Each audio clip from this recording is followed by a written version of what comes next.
hello කට්ටිය. ඉතින් අද ඩිප්ලෝමා එක මගේ කන්වොකේෂන් එක තිබ්බා BMICH එකේ. ඉතින් ඒකට ගිහින් එන ගමන් සුපර් මාකට් එකට ගියා මෙතන මොනවා හරි රිෆ්‍රෙෂ් වෙන්න ස්ප්‍රයිට් එකක්වත් ගන්නවා කියලා. එතකොට මට හම්බුණා අලුත් බිස්කට් එකක්.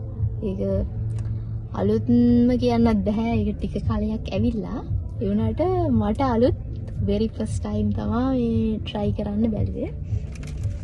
මෙන්න මේ ඒක මේ මට ඒකට මේ ඇහැ ගියේ එකපාරට මේ තුනම මේ එකට තිබිච්ච නිසා. මේ ඒක අර ටී ක්‍රන්ච් එකේ මේ මංචිලාගේ මේ අලුතෙන් ඉන්ට්‍රොඩියුස් කරපු රේන්ජ් එක නෙමෙයි. ඒකේ මේ තුනම එකට තිබ්බ නිසා තමයි මේ ඒක හැමම මේ ඇහැ ගියේ ඒකට. පොඩ්ඩක් try කරලා බලමු කොහොමද කියලා. ඒක මට විශේෂයෙන්ම හිතුනේ try කරන්න මංචි CBL ලගේ මේ දැන් සාමාන්‍යයෙන් ඔය මොකක් හරි පළතුරක් හරි මොකක් හරි ඒගොල්ලෝ එකතු කළා මේ බිස්කට් එකක් හැදුවාම ඒක අර next level එකකට එනවනේ ඇත්තටම. දැන් මංචි ජින්ජර් කිව්වහම මේක ලෝකෙම දන්න බ්‍රෑන්ඩ් එකක් වෙලානේ. ඊට පස්සේ මංචි ලෙමන් පප් හවායන් කුකීස් ඒ වගේ ඒගොල්ලන්ගේ මේ ටී ක්‍රන්ච් රේන්ජ් එකකට ඒගොල්ලෝ මේ හඳුන්වලා දීලා තියෙනවා මේ පයිනැපල් ෆ්ලේවර්ඩ් ටී ක්‍රන්ච් එකක්. ඔව් පයිනැපල් ෆ්ලේවර්ඩ් එක. මට හිතුණා නිකන් ඒකත් අර ජින්ජර් ඒ වගේ අර ඒ ලෙවල් එකටම ඇති කියලා ෂුවර් නෑ.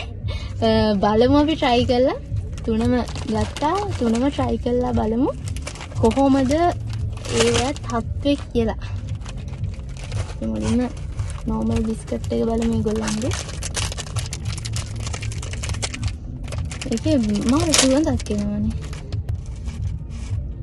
අන්න මෙහෙම තමයි බිස්කට් එක තියෙන්නේ ඒකේ.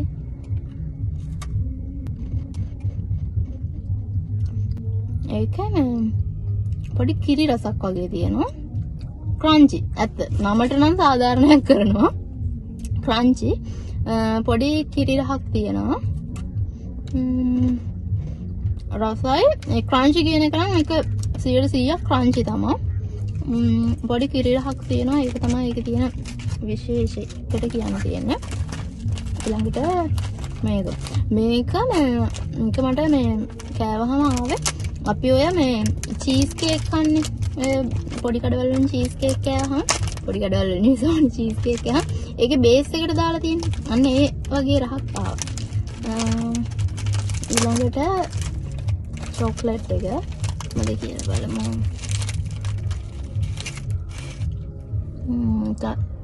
චොක්ලට් චොක්ලට් සුවඳ තියෙනවා.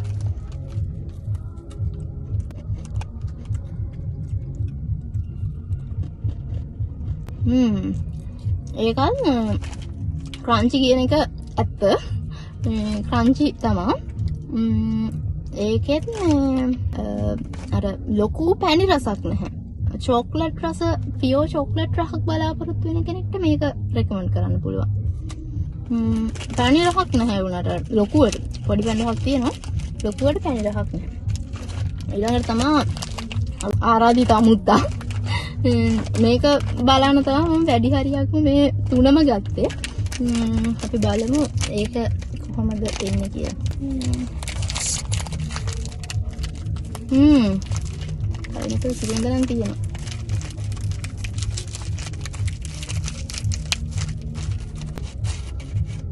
ඒක මේ ලා කහ පාටක් වගේ තියෙන්නේ.